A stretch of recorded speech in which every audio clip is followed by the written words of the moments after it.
So I just brought home some hardware from my bodybuilding show, and I ended up going viral on accident for sharing something that my best friend experienced at our bodybuilding show.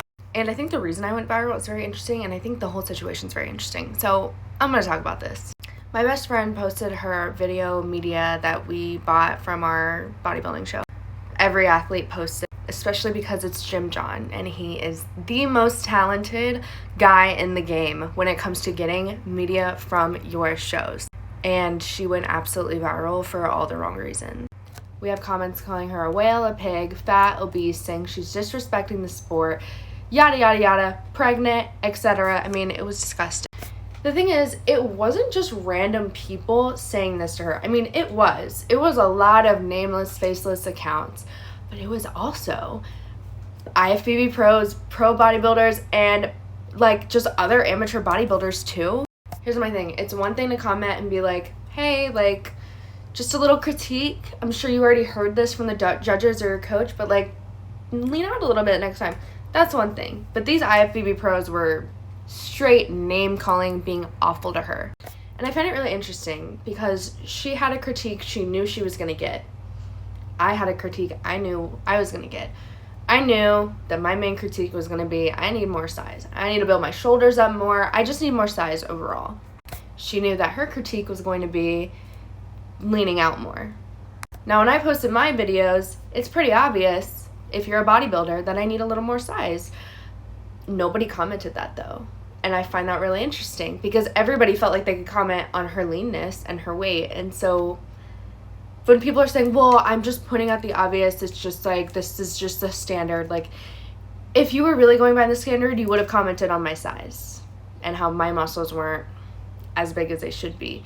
It's not about the standard. It's about wanting an opportunity, an excuse to fat shame somebody. And I said this in my video on TikTok that I posted, that if you think you're pointing out something obvious, they've definitely already heard it, at least from their coach, if not the coaches and the judge. And no one really cares what a random has to say anyway. But I went freaking viral on TikTok. I got like 170,000 views of me saying this, that, you know, it's just fucked up that my friend had to deal with these comments. And then people started coming at me because they're mad at me because I'm upset that people were calling my best friend like a fat lard whale. I'm sorry. How is this a controversial take to say, I don't like when somebody is getting cyberbullied?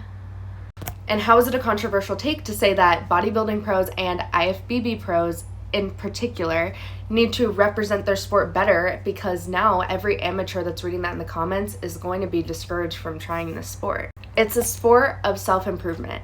You should only be worried about what you're bringing to stage.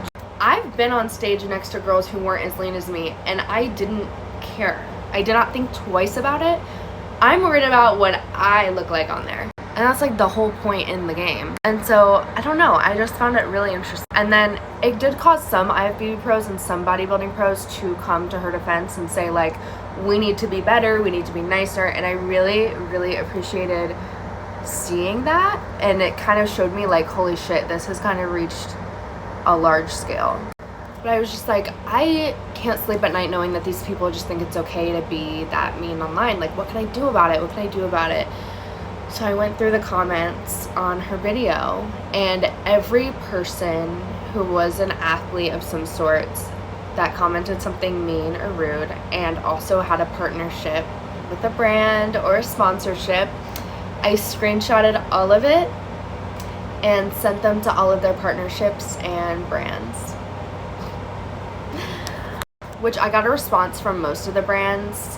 They all responded pretty well, like, oh my gosh, like, this does not represent us. Thank you for showing this to us. Like, this will be handled.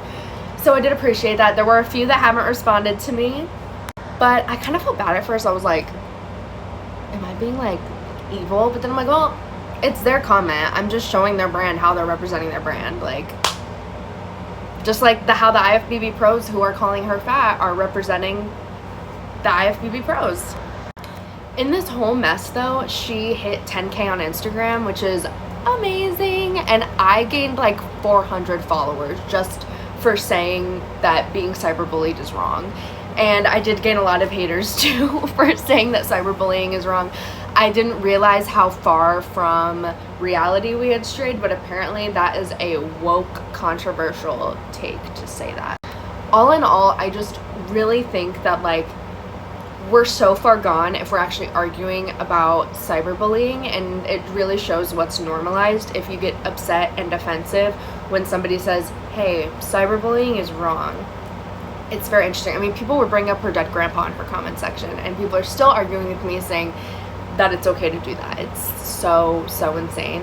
And all in all, like I said, bodybuilding is an individual sport. If you care that much about the other people on stage, maybe you're not in the right sport. Maybe you should be in a team sport. Like, I don't know. But like me personally, I love this sport because I don't have to worry about anybody but myself.